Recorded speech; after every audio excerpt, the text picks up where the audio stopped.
Shalom, shalom, shalom. Nous sommes à l'émission Allons à nos profondes.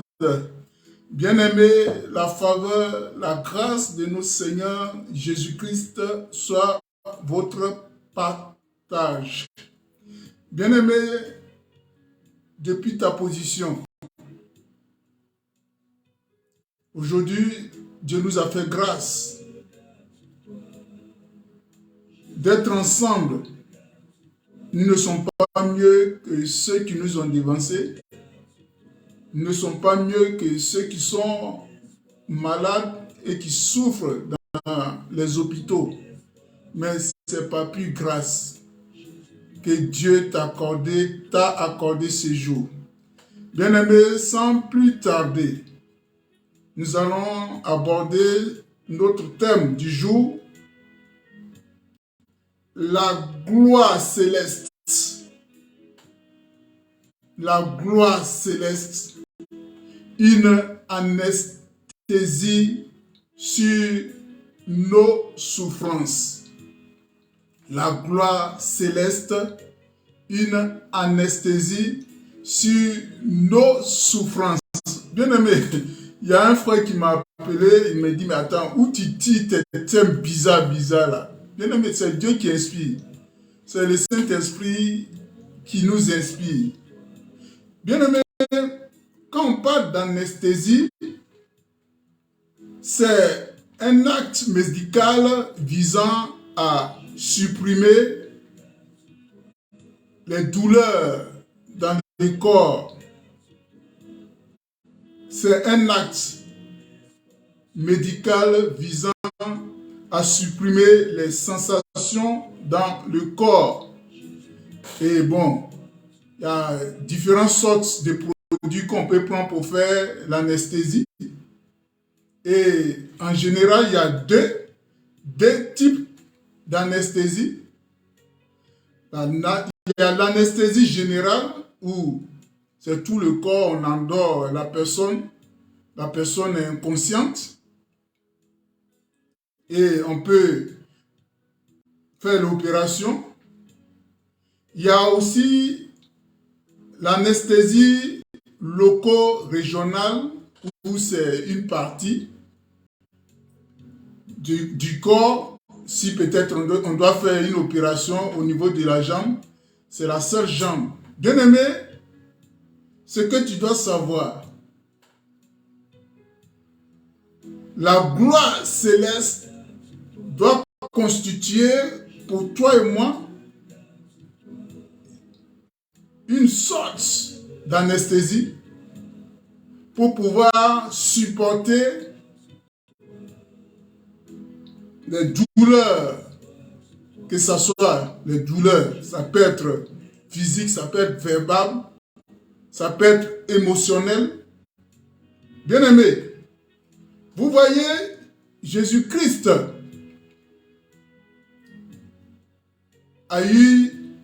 a fait une mission sur terre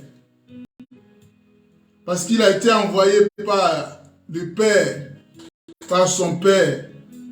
Il est venu accomplir cette mission et il devait repartir, trouver son Père. Et il a fait cette prière que je vais te lire. Cette prière se trouve dans le livre de Jean. Jean au chapitre 11, je crois bien. Non, Jean au chapitre 17. Si je ne me trompe. Jean chapitre 17. Que je vais te lire. Sois bénie ma sœur Julietta. Jésus a fait cette prière parce qu'il devait laisser ses disciples pour aller. Et il a fait cette prière pour confier ses disciples et tous ceux par la suite qui vont croire en lui. Il a fait cette prière pour le confier à Dieu le Père. Et je vais te lire la prière de Jésus dans Jean 17. Je commence par le verset 1er. Après avoir ainsi parlé, Jésus leva les yeux au ciel et dit, Père, il est l'heure. Père, l'heure est venue. Glorifie ton Fils, afin que ton Fils te glorifie. Selon que tu lui as donné pouvoir sur toute chair. Est-ce que tu comprends? Jésus a pouvoir sur toute chair. Afin qu'il accorde la vie éternelle à tous ceux que tu lui as donnés. Or, la vie éternelle, c'est qu'ils te connaissent, toi, le seul vrai Dieu, et celui que tu as envoyé, Jésus-Christ.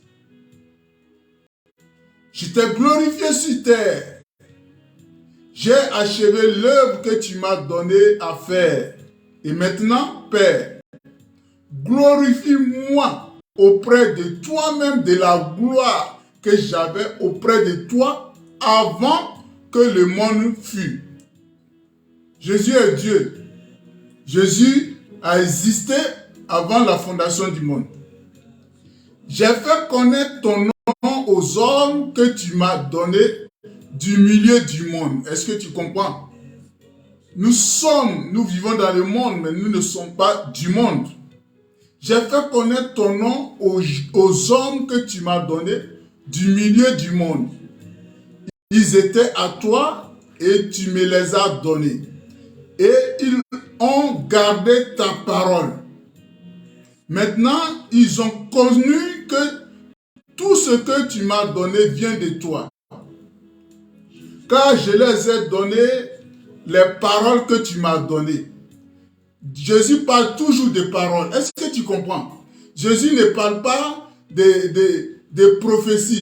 Jésus ne parle pas des miracles. Il parle toujours des paroles. Bien-aimé, aime la parole de Dieu. Maintenant, verset 8. Car je les ai donné les paroles que tu m'as données et ils les ont reçues.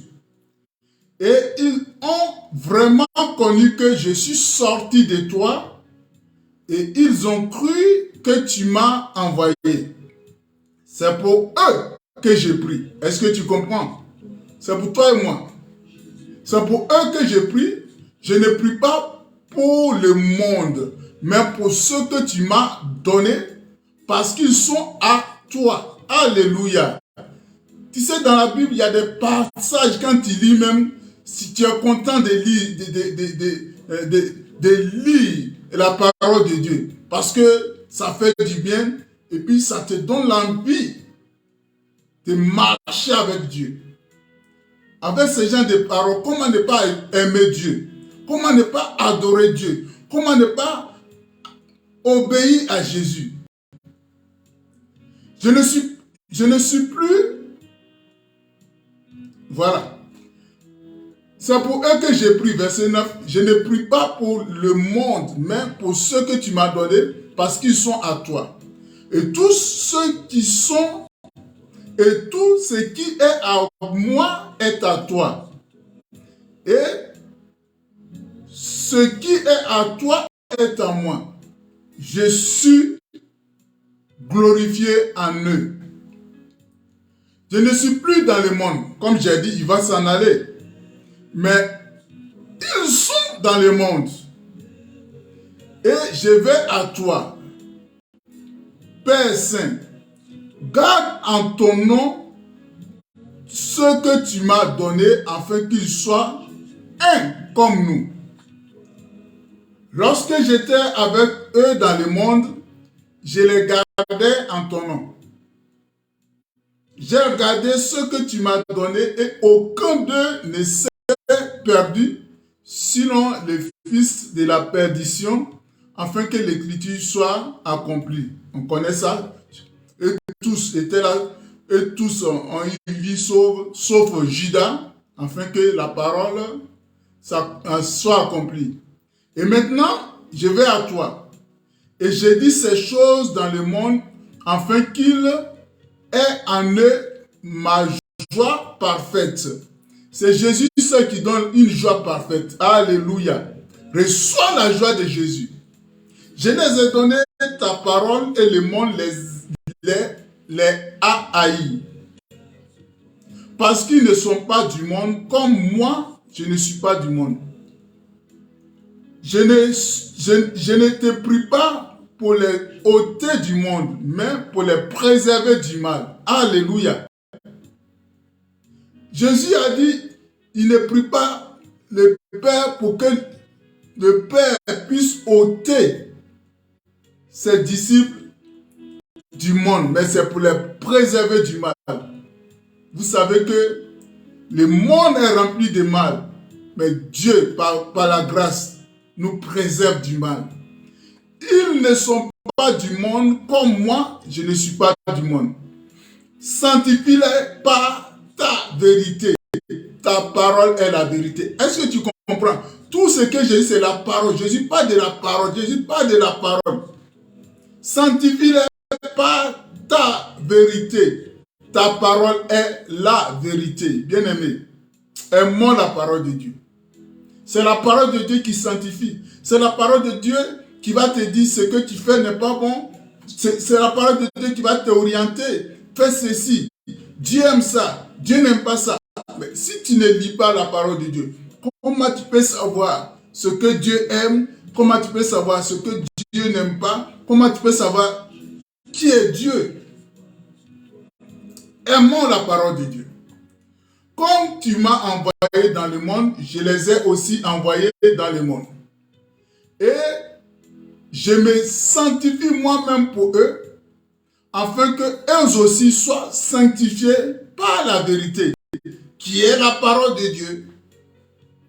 Ce n'est pas pour eux seulement que j'ai pris, mais encore pour ceux qui croiront en moi par leur parole. Oh, oh. Toujours parole. Toujours parole.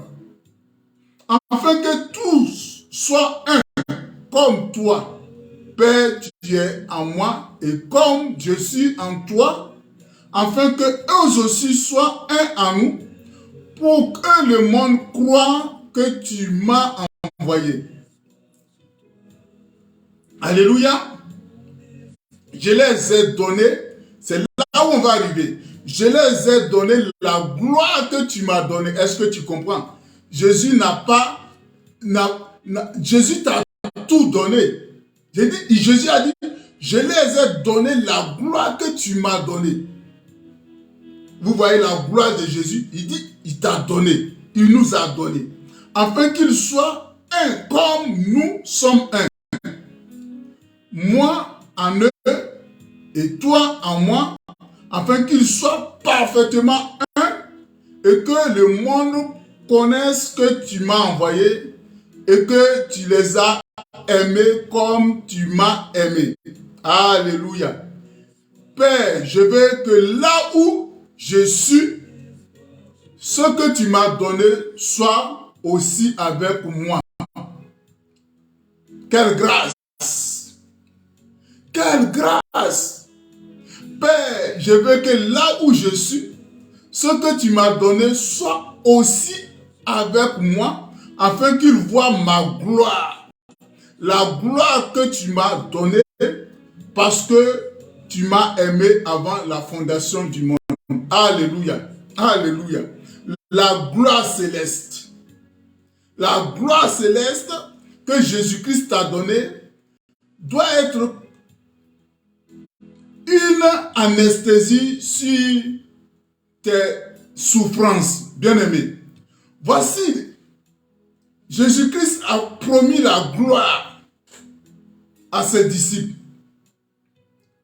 Donc, vous avez vu comment les disciples ont travaillé, ont annoncé l'évangile de Jésus. Mais combien de fois ils ont été martyrs? On les a flagellés, on les a insultés, on les a mis en prison. La plupart des disciples de Jésus sont morts martyrs. Je te dis, la plupart des disciples de Jésus sont morts martyrs. Dans la Bible, ils ont cité l'exemple d'Étienne que nous allons traiter. Il y a aussi l'exemple de Jacques qu'on a décapité. Mais l'histoire nous rappelle, nous dit qu'il y a beaucoup de disciples de Jésus qui ont subi des martyrs. Je vais te prendre quelques-uns. Je vais te dire, tu peux rentrer dans Google, dans l'ordinateur. Maintenant, tout est à nu. On met tout à nu. Tu peux toi aussi chercher. Bon, je vais te faire. J'ai pris quelques exemples. On dit l'apôtre Pierre, par exemple. L'apôtre Pierre est mort martyr. Il a été crucifié, la tête en bas. Il dit, Jésus, on l'a crucifié, mais lui, il va mourir, il va faire plus que ce qu'ils ont fait à Jésus. Ils ont voulu les crucifier, la tête. Bon, allez, il dit, non, crucifiez-moi, la tête en bas. Bon, il y a Jacques, fils d'Alphée, qui a été jeté en haut du temple. Il a été jeté en hauteur de 30 mètres. Il n'était pas mort sur le champ, mais après, ses ennemis l'ont achevé. Bien aimé, il y a pratiquement tous les apôtres ont eu une mort martyre. Bien aimé. Et la seule personne qui a vécu jusqu'à il est mort de lui-même, mais lui aussi, il a subi les martyrs. C'est l'apôtre Jean.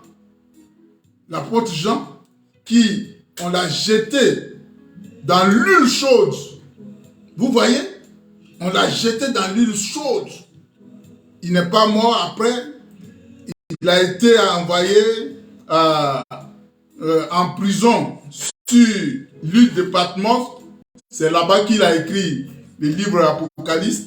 C'est lui seul. Bon, voilà. Mais à part lui, pratiquement eux tous, les apôtres, sont morts martyrs.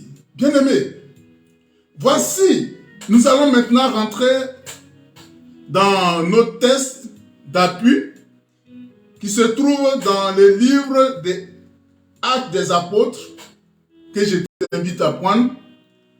Actes des Apôtres,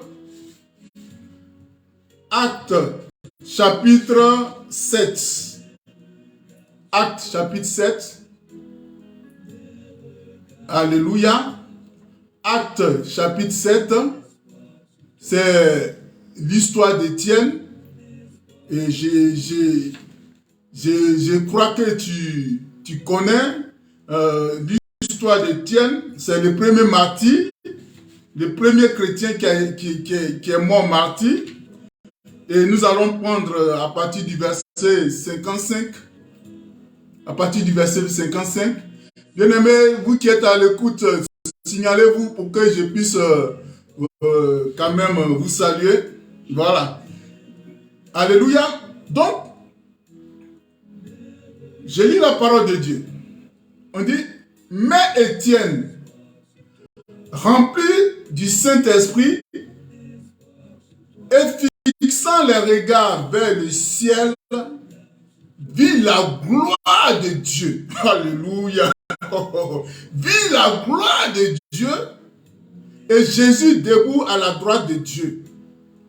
Et il dit, voici, je vois les cieux ouverts et le Fils de l'homme debout à la droite de Dieu. Il poussait alors des grands cris en se bouchant les oreilles et ils se précipitaient tous ensemble sur lui, les traînèrent hors de la ville et les lapidèrent. Les témoins déposèrent leurs habits aux pieds d'un jeune homme nommé Saul, qui va devenir Paul après. Et ils lapidèrent Étienne, qui priait en disant, oh là là, Seigneur Jésus, reçois mon esprit. Puis, s'étant mis à genoux, il s'écriait d'une voix forte, Seigneur, ne leur impute pas ce péché. Et après ces paroles, il s'endormit. Alléluia, alléluia, alléluia. Bien-aimé, la gloire céleste, une anesthésie pour nos souffrances. Bien-aimé, voici quelqu'un que les gens ont attrapé parce que il faisait l'œuvre de Dieu. Ils l'ont accusé, ils ont dit qu'il blasphémait, ils ont envoyé des faux témoins. Bien-aimé, comme Jésus a dit dans sa parole, Jésus nous a déjà avertis. Le monde ne va pas t'applaudir. Le monde ne va pas être d'accord avec toi. Étant donné que tu as accepté Jésus-Christ, il aura un combat entre les princes de ce monde et le prince de la vie, Jésus-Christ. Bien-aimé, voici Étienne qui a été pris. Étienne à qui on donnait des coups de poing. Étienne à qui on insultait. Bien-aimé. Mais Étienne, si je veux bien voir, Étienne a vu les cieux ouverts. Étienne contemplait la gloire de Dieu, la gloire céleste. Bien-aimé, regarde, je vais te prendre un exemple. Il y a des fois même, toi qui m'écoutes, il y a des fois quand tu vas à l'église, si tu as des soucis, peut-être tu as des problèmes pour payer tes factures, ou bien tu as des soucis, il y a des fois tu vas à l'église. Physiquement, tu es là, mais ton esprit n'est pas là. Moi, ça m'arrive, ça m'arrivait. Il y a des fois, tu es là physiquement, mais ta pensée ou bien tes pensées sont ailleurs. Et tu es focalisé sur ce que tu es en train de penser, mais quand même, tu ne suis même pas la parole de Dieu qui est en train de passer. Tu ne suis même pas ce qui se passe lors de ce culte. C'est la même chose. Étienne était là physiquement. Il était là physiquement, mais son âme n'est plus là. Son esprit est ailleurs. Il contemplait la gloire céleste. Il contemplait la gloire de Dieu. Bien-aimé. Donc, Étienne ne sentait rien. C'est comme les cailloux qui pleuraient sur lui, qui pleuvaient au moins, qui pleuvaient sur lui. Il ne sentait rien. C'est comme il a été anesthésié. Tu comprends maintenant les termes. C'est comme il a été anesthésié. Quand tu vas à l'hôpital, qu'on veut te faire l'opération, il y a des fois on te fait l'anesthésie générale où on t'endort. C'est quand tu vas te réveiller que tu vas savoir que ils ont déchiré ta peau. Ou bien on va te faire l'anesthésie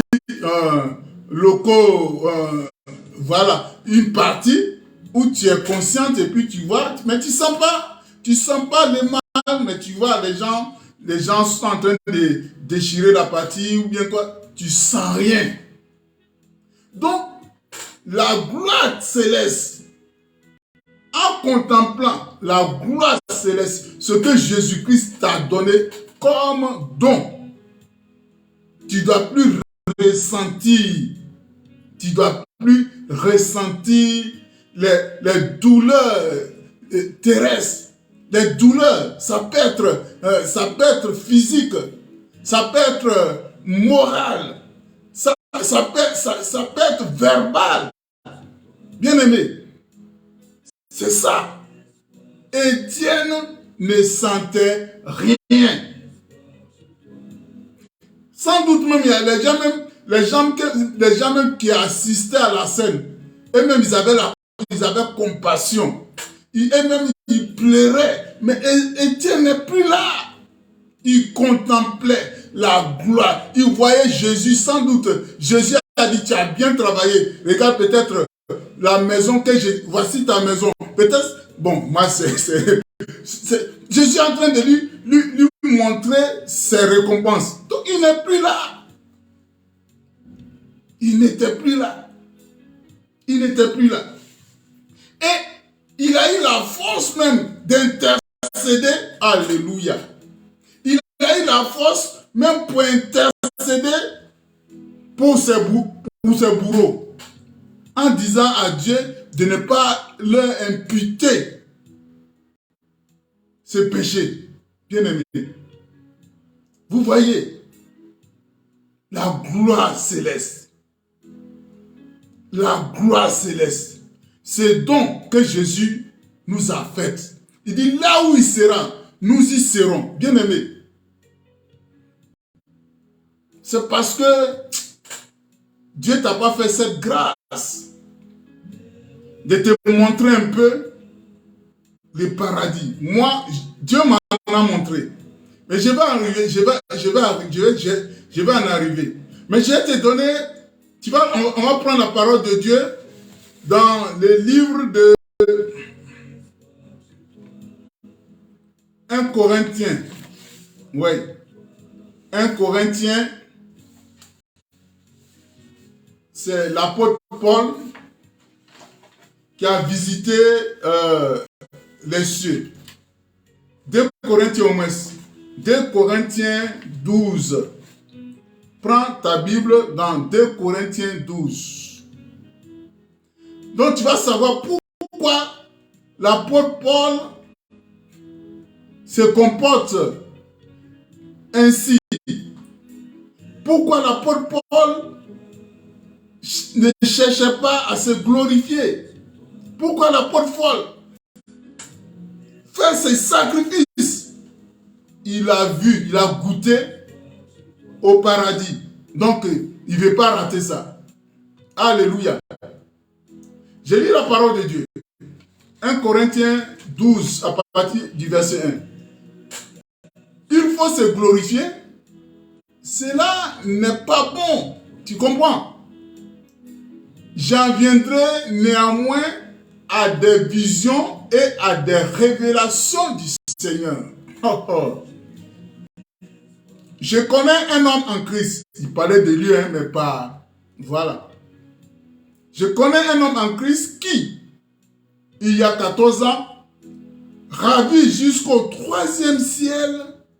Quand on parle du 3e ciel, c'est le paradis. Si ce fut dans son corps, je ne sais. Si ce fut hors de son corps, je ne sais. Dieu le sait. Et je sais que cet homme, si ce fut dans son corps ou sans son corps, je ne sais, Dieu le sait, fut enlevé dans le paradis. Tu comprends maintenant? Dans le paradis, et qu'il attendit des paroles ineffables qui n'est pas permis à un homme d'exprimer. Je me glorifierai d'un tel homme, mais de moi-même, je ne me glorifierai pas, sinon de mes infirmités. Si je voulais me glorifier, je ne serais pas un insensé, car je dirais la vérité. Mais je m'en abstiens, afin que personne n'ait à mon sujet une opinion supérieure à ce qu'il voit en moi ou à ce qu'il attend de moi. Est-ce que tu comprends? Dites ce que vous voulez. C'est Dieu seul qui sait. C'est Dieu seul qui connaît la vie de chacun. Tu peux dire que telle personne est comme ci, telle personne est comme ça. C'est ce que l'apôtre Paul est en train de dire. Il a vu le paradis. Il allait visiter le paradis. Mais il dit, il ne se glorifie pas de ce que Dieu l'a fait voir ça. Alléluia. Et pour que je ne sois pas enflé d'orgueil à cause de l'excellence de ces révélations, est-ce que tu comprends? Il m'a été mis une écharpe dans la chair, un ange de Satan pour me souffleter et m'empêcher de m'enorgueillir. 3 fois j'ai prié le Seigneur de l'éloigner de moi, et il m'a dit, ma grâce te suffit, car ma puissance s'accomplit dans la faiblesse. Je me glorifierai donc bien plus volontiers de mes faiblesses, afin que la puissance de Christ repose sur moi. C'est pourquoi je me plains dans mes faiblesses, dans les outrages, tu comprends? Si vous voulez outrager moi, je me plains dans mes faiblesses, dans les outrages, dans les calomnies, dans les persécutions, dans les détresses pour Christ. Alléluia. Alléluia. Car quand je suis faible, c'est alors que je suis fort. Car quand je suis faible, c'est alors que je suis fort. Tu comprends? Tu comprends cela? Paul, il a été calomnié. Paul a souffert. C'est vrai, on dit pas de Paul. Il a souffert. Il a souffert. Mais ce qui a fait qu'il a tenu, c'est que il a vu le paradis. Donc, toutes ces souffrances-là, quand il regarde la gloire céleste, ça ne lui fait absolument rien. Il est anesthésié. Il a anesthésié des outrages. Il a été anesthésié des persécutions. Il a été anesthésié des calomnies. Il vise la gloire céleste. Bien-aimés, visons la gloire céleste. C'est vrai. Le mal est là. Le mal est là. Les douleurs sont là. Les calomnies sont là. La maladie est là. Ce que tu souffres, ça existe. Mais quand tu regardes la promesse de la gloire céleste, quand tu regardes la promesse que t'a fait Jésus en disant que là où il est actuellement, tu vas aller le retrouver. Bien-aimé, à quoi bon? À quoi bon fixer tes regards sur tes souffrances, fixer tes regards sur les persécutions, fixer les regards sur les moqueries, qui risquent même de te faire rater la gloire céleste. Fixons nos regards. Fixons nos regards. Bien-aimés, regarde, même les disciples de Jésus, tellement que ils ont mis leur pensée sur la gloire céleste, même on les chicote, on les frappe, ils étaient heureux. Ils étaient heureux. Ils étaient heureux. Bien-aimé, je t'amène à prendre encore le livre de 2 Corinthiens 11. Tu vas comprendre. La souffrance de Paul. Tu vas comprendre la souffrance de Paul. Mais, comme il avait les yeux fixés sur la gloire céleste. La promesse que Dieu lui a faite. Comme j'ai dit, il est rentré au paradis. Il est rentré au paradis. Il sait ce qu'il a vu là-bas. Il sait ce qu'il a vu là-bas. Bon, donc, qu'il soit martyrisé, comme Étienne, il était joyeux. Il était joyeux.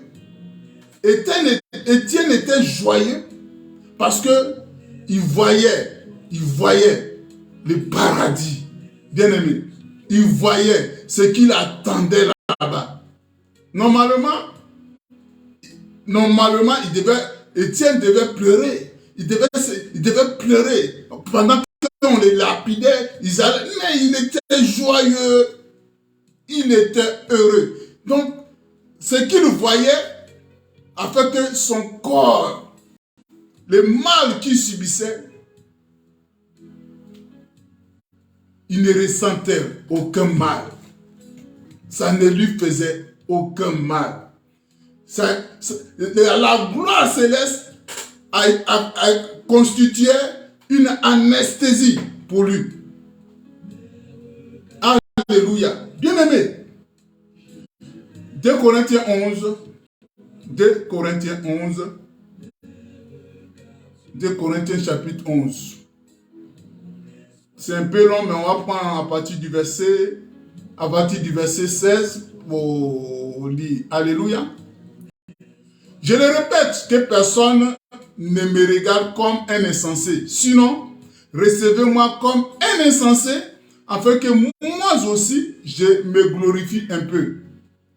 Ce que j'ai dit, avec assurance d'avoir sujet de me glorifier, je ne le dis pas selon le Seigneur, mais comme par folie.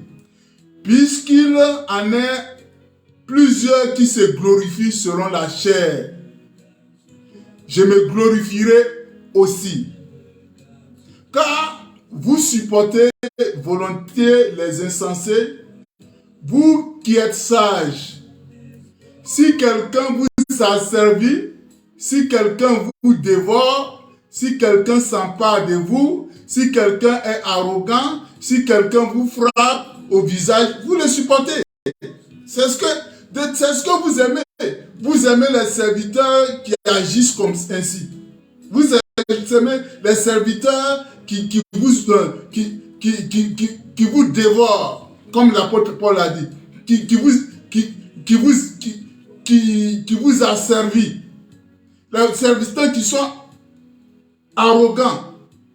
Les serviteurs même voilà, on assiste des serviteurs même qui frappent même les mères des gens, les papas des gens. Vous les aimez. Ce n'est pas de nos jours, même au temps de Paul, c'est ça qu'il est en train de dire. Si quelqu'un vous a servi, si quelqu'un vous dévore, si quelqu'un s'empare de vous, si quelqu'un est arrogant, si quelqu'un vous frappe au visage, vous le supportez. Vous voyez, nous qui sommes, voilà, comme on est doux, on est simple, voilà, pour vous, bon, si vous voulez, moquez-vous de nous. L'apôtre Paul a subi cela aussi. L'apôtre Paul a subi cela. Il a parlé de calomnie. On est en rime. J'ai honte de le dire. Nous avons montré de la faiblesse. Oui, moi aussi je suis faible. Moi aussi je suis faible. Mais je me plais dans ma faiblesse. Cependant, tout ce que peut oser quelqu'un, je parle en insensé. Moi aussi, je l'ose. Moi aussi, je peux faire comme les autres. Moi aussi, je peux laisser les gens. Voilà même. Parce qu'on ne t'appelle pas pasteur. Donc, tu n'es pas pasteur. Parce qu'on te dit, on ne t'appelle pas papa. Non. Je me plais comme ça. L'apôtre Paul aussi, il se plaît comme ça. Sont-ils hébreux? Moi aussi. Sont-ils israélites? Moi aussi. Sont-ils de la postérité d'Abraham? Moi aussi. sont-ils ministres de Christ? Je parle en homme qui extravage. Je le suis plus encore par les travaux. Bien aimé, ce que tu dois savoir, Paul n'a pas marché avec Jésus. Paul a martyrisé les disciples de Jésus. Mais Paul a plus travaillé que ceux-là qui ont marché avec Jésus. Paul a plus travaillé que les disciples de Jésus, que les apôtres de Jésus. C'est ce qu'il est en train de dire. Sont-ils ministres de Christ? Je parle en homme qui extravage. Je le suis plus par les travaux, bien plus par les coups. Il a reçu beaucoup de coups, on l'a chicoté. Bien plus par les emprisonnements, bien plus souvent en danger de mort. 5 fois j'ai reçu des Juifs, 40 coups, moins 1. 3 fois j'ai été battu de berge. 1 fois j'ai été lapidé. 3 fois j'ai fait naufrage. J'ai passé 1 jour et 1 nuit dans l'abîme. Il était mort. Quand on parle d'abîme, voilà. Il était mort. Mais Dieu l'a ressuscité. Fréquemment en voyage, j'ai été en péril sur les fleuves, en péril de la part des brigands, en péril de la part de ma nation, en péril de la part des païens, en péril dans les villes, en péril dans les déserts, en péril dans les mers, en péril parmi les faux frères. Est-ce que tu comprends? J'ai été dans le travail, de la peine, exposé à de nombreuses veilles, à la faim, à la soif, à des jeûnes multipliés, au froid et à la nudité. Et sans parler d'autre chose, je suis assiégé chaque jour par les soucis que me donnent toutes les églises. Qui est faible? Que je ne sois faible. Qui vient de tomber? Que je me brûle, que je ne brûle. S'il faut se glorifier, c'est dans ma faiblesse. Oui, tu comprends, bien aimé. C'est dans ma faiblesse que je me glorifierai. Dieu, qui est le Père du Seigneur Jésus, et qui est béni éternellement, c'est que je ne mens pas. Alléluia. Alléluia. Bien aimé. Vous voyez ce que Paul a subi? Mais, quand il regarde ce qu'il a vu au paradis là-bas, il considère ses souffrances comme, bon, comme des rien. Comme des rien. Bien aimé, prends maintenant Philippiens chapitre 1. Philippiens chapitre 1. Philippiens chapitre 1, versets 21 à 25. Philippiens chapitre 1, 21 à 25. Alléluia. Alléluia. Je lis la parole de Dieu. L'apôtre Paul a déclaré, Christ est ma vie et la mort m'est un gain. Christ est ma vie et la mort m'est un gain. Mais s'il est utile pour moi, pour mon œuvre que je vive dans la chair, je ne saurais dire ce que je dois préférer. Tu comprends? Je suis pressé des deux côtés. J'ai le désir de m'en aller et d'être avec le Seigneur. Ce qui de beaucoup est le meilleur. Il a vu la gloire céleste. Il est rentré au paradis. Il dit, c'est le meilleur. C'est le meilleur. Il préfère mourir et aller auprès du Seigneur. Alléluia. Mais à cause de vous, il parlait des chrétiens, des Philippiens. Mais à cause de vous, il est plus nécessaire que je demeure dans la chair. Et je suis persuadé Je sais que je demeurerai et que je resterai avec vous tous pour votre avancement et pour votre joie dans la foi. Alléluia. Bien-aimé, bien-aimé. Si tu vois la gloire céleste, si Dieu t'a montré la gloire céleste, si Dieu t'a fait voir le paradis, tu préférais mourir et aller trouver Jésus. C'est ce que Paul a dit. Il dit il est pressé. Il est pressé.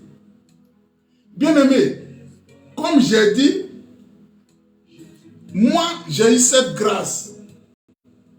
J'ai eu cette grâce de visiter aussi le paradis. Je me souviens, c'était en 2012. C'était en 2012. Bien-aimé, cherchons une intimité avec le Seigneur. C'était en 2012 où je cherchais véritablement la face de Dieu. Et j'avais pris un jeûne de 40 jours. J'avais pris un jeûne de 40 jours. J'avais pris d'abord, voici comment j'ai organisé ce moment. 3 jours de jeûne sec. Ça veut dire 3 jours, les 3 premiers jours, je ne mange pas, je ne bois pas de l'eau. Et à partir du 4e jour, j'allais descendre à 18 h. Et j'ai fait cela. J'ai fait les 40 jours. Et pendant que j'étais en train de jeûner, on avait une équipe aussi du réveil spirituel de l'église à Keiko Extension, que je salue. Et les responsables,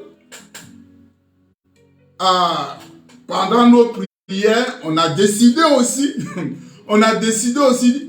de prendre un moment de jeûne.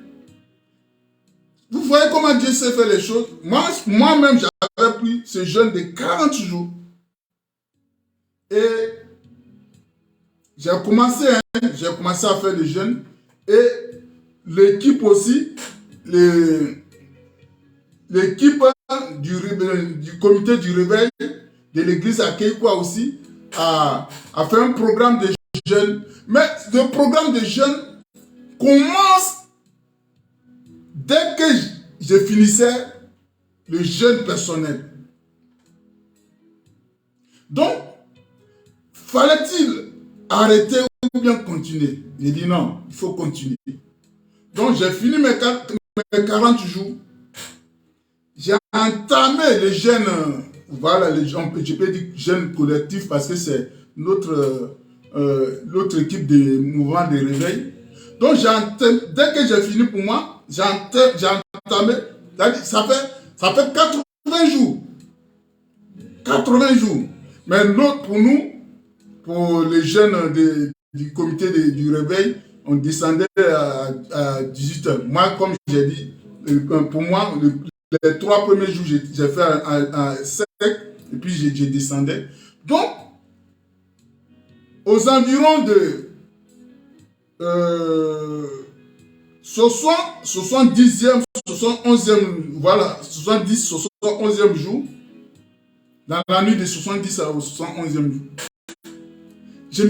C'est comme si j'étais en l'air et je vois une porte blindée et je vois un homme. C'est dans la vision. Un homme, les pieds c'était comme du feu, c'était enflammé. Mais tu ne peux pas voir son visage parce que voilà. J'étais un peu troublé, j'étais un peu déboussolé, j'étais inquiet. Mais, bien aimé, j'ai vu une main qui s'est posée sur mon épaule. Quand cette main s'est posée sur mon épaule, bien aimé, j'avais la paix du cœur. J'avais la paix paix du cœur. La paix du cœur, la joie. Et puis, la porte s'est ouverte. La personne me dit d'entrer. J'entre, bien aimé. Tu peux pas. On ne peut pas expliquer. On ne peut pas expliquer. Tout, vous voyez les bouts de cristal. Tout est en verre. Tout est transparent. Alléluia. Je ne peux pas expliquer. Je ne peux pas vous expliquer. Les voies. Tout est transparent. Maison. Tout est transparent. Même ce que je vois, moi-même, j'étais transparent. Ça dit, tout est transparent. Ça dit, tu regardes une personne, tu peux voir la personne au travers. Voilà. Je ne sais pas comment vous expliquer. Alléluia. Le paradis existe véritablement, je te le dis. Le paradis existe véritablement. Donc, j'ai quand même sillonné les rues, j'ai sillonné. Bon, en fait, la personne, je marchais avec la personne, mais je ne vois pas son visage. Mais ce que tu dois savoir,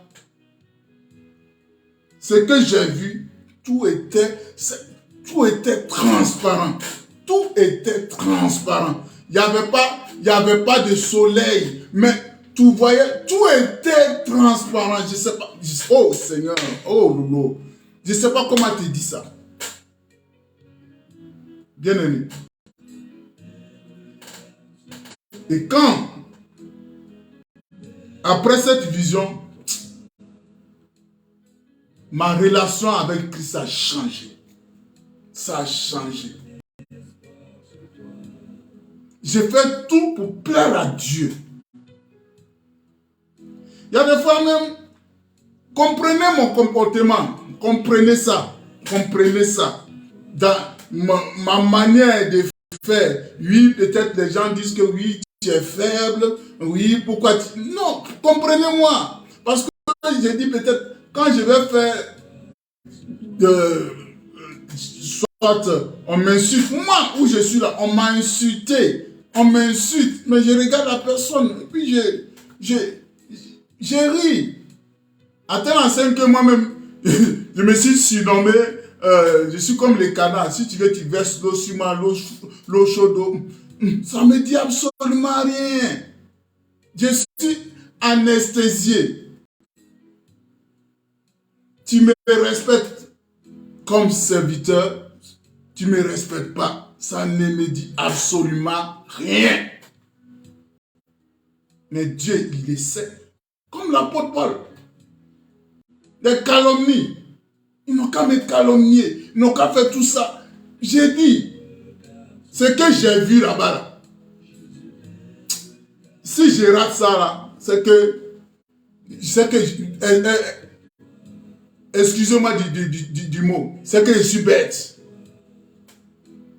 Ce que j'ai vu là-bas, et puis rater ça, bien aimé. C'est vrai, entre nous, on dit que tu es comme ci, tu es comme ça.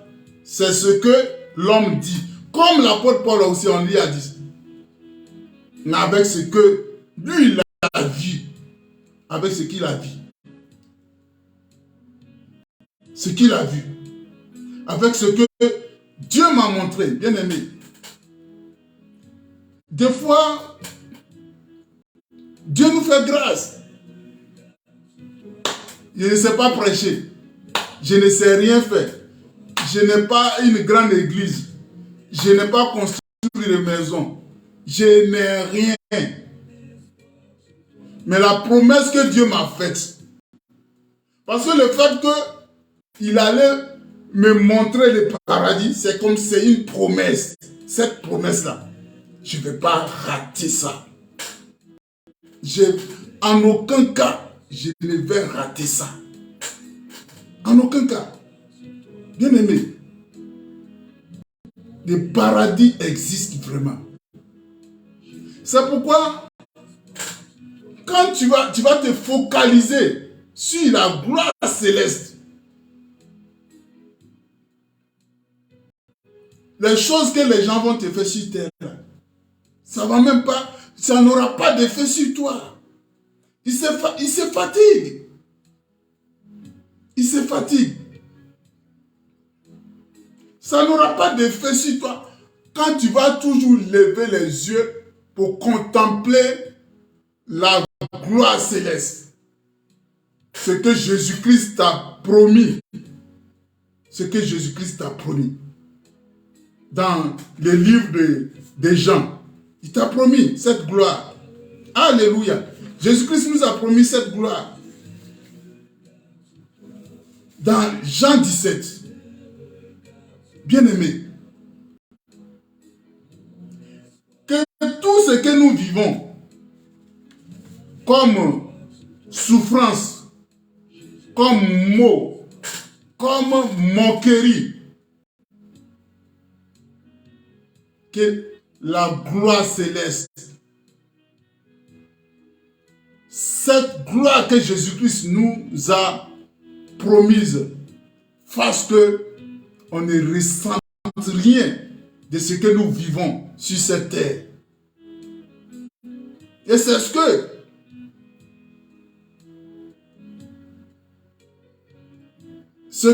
que Étienne a eu à faire. C'est ce que Étienne a eu à faire. Il n'a senti bon, en fait, il a laissé les gens faire. Insulte. Les cailloux qui pleuvaient sur lui, ça lui faisait rien. Bien aimé. La gloire céleste. Chaque jour, on doit contempler cela. Chaque jour, on doit contempler cela. Et toutes les fois que tu seras en train de contempler la gloire céleste, toutes les fois que tu seras en train de te rappeler de cette promesse que Jésus-Christ t'a faite dans Jean 17, que je vais te lire encore. Parce qu'il y a des fois, on a les yeux fixés sur ce que nous vivons, et puis c'est pour ça que ça nous fait mal. Jean 17, verset 22. Je leur ai donné la gloire que tu m'as donnée, afin qu'ils soient un comme nous sommes un. Moi en eux et toi en moi, afin qu'ils soient parfaitement un, et que le monde connaisse que tu m'as envoyé et que tu les as aimés comme tu m'as aimé. Père, je veux que là où je suis, ce que tu m'as donné soit aussi avec moi. Alléluia. Si tu veux être où Jésus se trouve, bien aimé, ne laisse pas les souffrances de cette terre, ne laisse pas les calomnies. Comme j'ai cité, j'ai lu avec l'apôtre Paul, il a été calomnié. On a dit il est faible.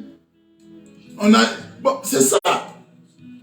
Ceux qui vous fatiguent là, vous les aimez. Ceux qui vous insultent, vous les aimez. Ceux qui vous escroquent, vous les aimez.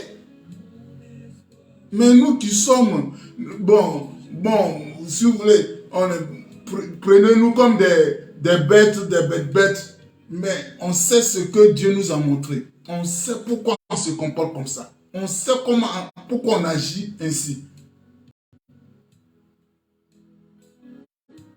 On sait pourquoi on agit ainsi. Bien aimé, Et je vais te donner ces derniers versets pour clore mon message. Je vais te donner ces derniers versets pour clore mon message dans 1 Corinthiens 9. Les derniers versets. 1 Corinthiens chapitre 9. Les derniers versets nous dit quoi? Verset 27. Mais je traite durement mon corps et je le tiens assujetti de peur d'être moi-même rejeté après avoir prêché aux autres. Voilà. C'est l'apôtre Paul. Là, il prêche, il va évangéliser, il exhorte. Mais lui-même, il s'essaye. Lui-même, il traite durement son corps. Lui-même, il se cherche, comme vous pouvez le dire, pour ne pas rater le paradis que Dieu lui a fait voir. Bien-aimé. Bien-aimé. Ne laissons pas les souffrances de cette terre. Ne laissons pas les souffrances du monde. Ne laisse pas les souffrances de ce moment. Les calomnies. Il y a trop d'hypocrites. Il y a des gens qui vont t'amener à pécher. Bien-aimé. C'est leur ministère. Ils n'ont qu'à faire. Mais toi, contemple la gloire céleste. Et tu vas voir que tout ce que les gens sont en train de faire là, ça n'aura pas d'effet. Ça va même pas te fatiguer. Ça va même pas t'affecter même. Ça va pas t'affecter. Bien-aimé. Jésus même est passé par là. À la croix.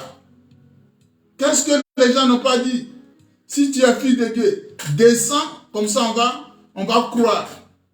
Tu as sauvé beaucoup de personnes, mais puis toi-même tu n'arrives pas à te sauver. Bien-aimé, mais il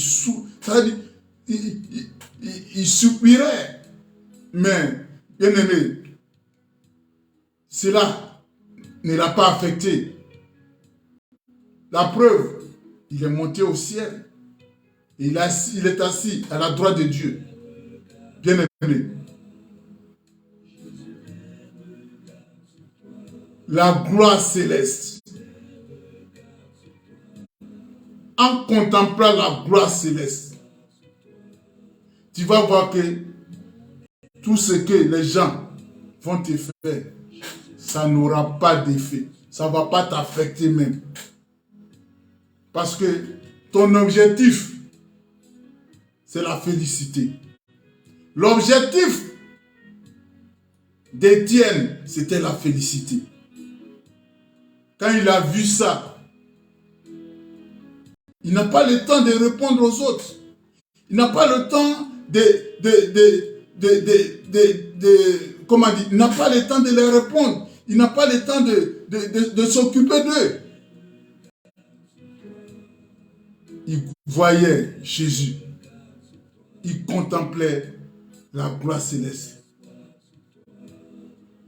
J'ai vu la puissance de Dieu et j'ai vu tout ce qu'il a fait pour moi.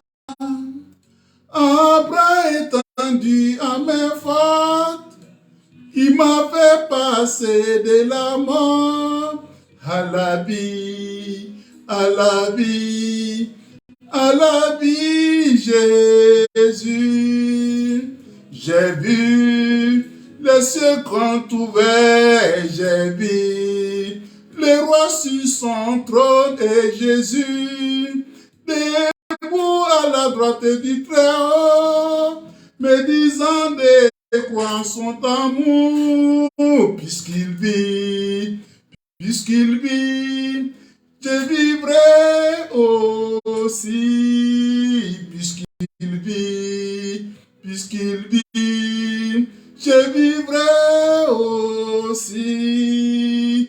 J'ai vu les cieux grands ouverts, j'ai vu le roi sur son son trône et Jésus, debout à la droite du Très-Haut, médisant des croix en son amour, puisqu'il vit, je vivrai aussi, puisqu'il vit, je vivrai aussi. Shalom, shalom, shalom. Dieu vous